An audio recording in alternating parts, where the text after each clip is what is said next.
Sadakta msikilizaji wangu, karibu katika Escalating TV, the tallest man in Black Africa.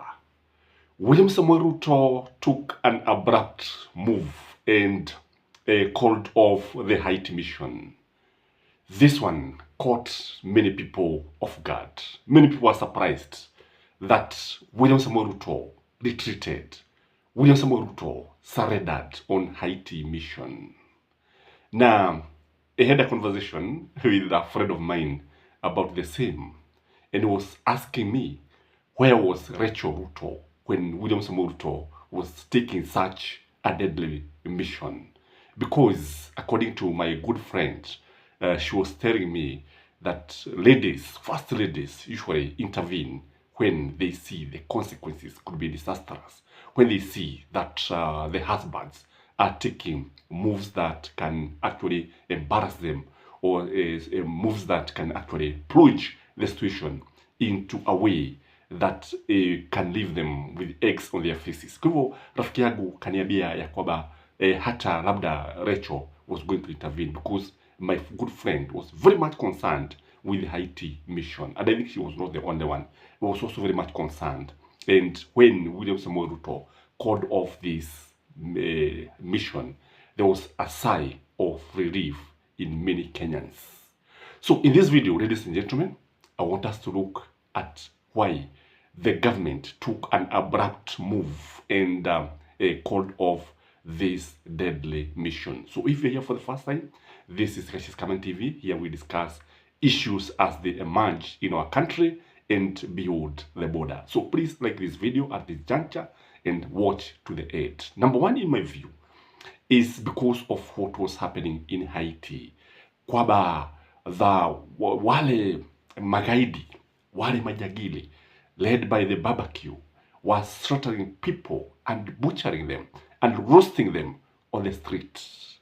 It was shocking to see some videos which you cannot be able to show here kwa sababu ya vile ambavyo mambo yalikuwa yakiendelea. Imagine mtu kuchinjwa kama puda, mtu kuchinjwa kama ng'ombe na kuchomwa kama vile ambavyo binadamu anachinja mbuzi na kondoo. And by the way, a friend of mine from UK was telling me that even animals, because we are discussing this issue, that even animals in UK cannot be slaughtered the way we slaughter them here in Africa. That you take the knife na mara moja unakata mara moja bila kujali, unakata shingo, ama ni kuku unakata mara moja, because the animals have their own rights.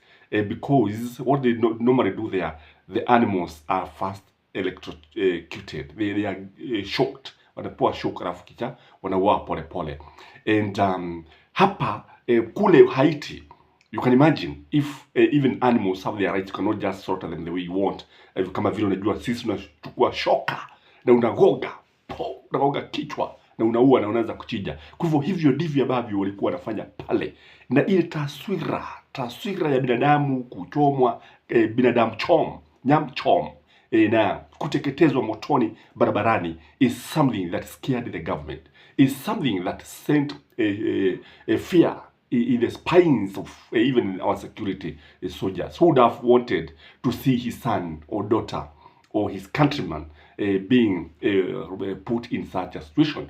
So all said and done, the mission was risky and the consequences were disastrous. So that is one of the main reasons why the government retreated. Number two, in my view, we saw the Prime Minister resigning. And you know, when he came to Kenya and signed an agreement with William Samuel Ruto, many people raised many questions. So kajiuliza, je, hii huu mkataba ni halali ama ni haramu? Because this Prime Minister was not really in office, but the government of Kenya took the move and signed the agreement. Ni jambo ambalo tuliona kwamba kulikuwa na ule msukumo kutoka Ulaya, kulikuwa na ule msukumo kutoka Marekani, na kwa hivyo tukajiona sasa sisi ni jambo ambalo tunatumiwa na wale watu kutoka sehemu za magharibi. So when they start misusing us like this, and Kenyans don't like it, and that's why you see yale magaidi wakasema kwamba huyu naye waziri mkuu umefanya hivi, you are not going to come back. And this one is the one that sparked everything. In fact, what happened is that this treaty caused more trouble than the solution. Kwamba this is what actually triggered the current situation in Haiti, because the prime minister could not even be allowed to step back in his own country. So many people are asking, if the prime minister cannot go back to his country, how are our policemen going to step in such a situation or in such a country? So that is why the resignation of the prime minister was very, very important as far as the recording of this mission is concerned. Number three, in my view, is because of fear. Ni ukweli, hata maafisa wetu wa serikali, maafisa wetu wa polisi kuwauliza, walikuwa na uoga. Huo ni ukweli wa mambo. Ni binadamu tu kama mimi au wewe. Na ikisemekana kwamba wengi wao hawajawahi kujipata katika hali hii, basi wana sababu zote za kuogofya. Na ukichunguza kwa undani utaona kwamba this mission, if it were the army, if they were the armed forces like the army, basi jambo hilo halingekuwa na wasiwasi, because they have been involved in peacekeeping mission. In fact, if it was a KDF that was going, many people would not have raised these questions. But now the fact that the police ambao hajui lipi liliwe lipi litupwe, basi lazima kungekuwa na ule uoga. Na Waswahili wa Kikuyu wanasema kwamba kwa mwoga, na Waswahili wanasema hivyo. Kuna hii methali bado unaipata kwa Kikuyu na vile vile unaipata kwa Waswahili, kwamba kwa mwoga huenda kicheko na kwa shujaa huenda kilio. Kwa hivyo matukio yale na ule uoga ukasababisha, because there was disquiet, I think, even the policemen. There were rumors that the police were not supporting this mission. There were rumors that they were not happy. There were rumors that they were opposing this mission. So in a nutshell, wale polisi vile vile na ule uoga wao ukachagia. There is also the issue of the public opinion. All said and done, this mission lacked the support of the public. The public opinion was that William Samoei Ruto was risking the lives of Kenyans too much. The public opinion was that this was the wrong move. The public opinion was that the government should not involve itself with this thing. The other issue is that when the government saw now the American government and the European evacuating their people, jambo hili lilizua taharuki. Jambo hili lilizua wasiwasi, kwa sababu huwezi ukaniambia ya kwamba wewe uenda pale kuokoa watu wako, kisha mimi wanituma pale niende nikalete hali iwe shwari, niende nikatulize ile hali. So this is something that sent a message that all was not well. And I think William Samoei Ruto sat down with his security advisors. And I think also the National Security Council must have sat down with William Samoei Ruto and told him, look here, Mr. President, America is evacuating her people. Britain is evacuating her people. Why is it that we are the one who are sending our boys and girls, and we are thousands and thousands of miles away? The neighbors are rescuing their people. So sasa wewe wakati ambapo unatuambia tupeleke watu pale, ni kutuambia kwamba hali si shwari, hali mbaya sana. Again, there is also the issue of the advice of the National Intelligence Service. What many people should know is that Kenya is lucky because our intelligence guys are very, very competent. In fact, they are respected all over the world.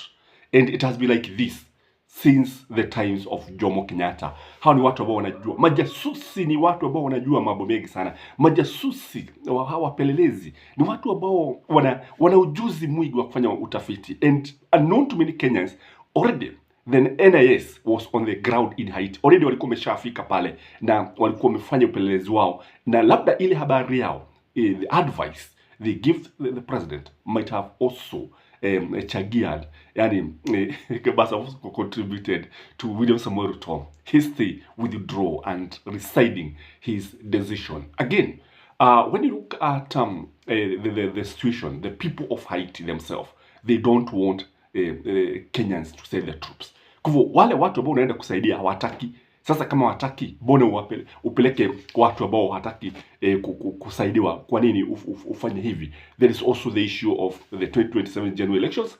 And I know if there are two issues that would have made William Samoei Ruto lose the presidency in 2027, is this one issue together with the issue of the land, because these two issues are very, very cardinal as far as the need is concerned, as far as William Samoei Ruto's re-election is concerned. So I think he did the right thing. If I ask you, I don't know what you think. Do you think William Samoei Ruto did the right thing? But do you think it was the right move to retreat? Do you think sometimes it is important to retreat, by the way, because retreating is not surrendering. So we should learn the lesson, and there's no need of actually sending our troops. There's no need of even sending even our clueless policemen. That's my take, ladies and gentlemen. As usual, have a blessed day. Like this video, share, and leave a respectable comment. Bye-bye.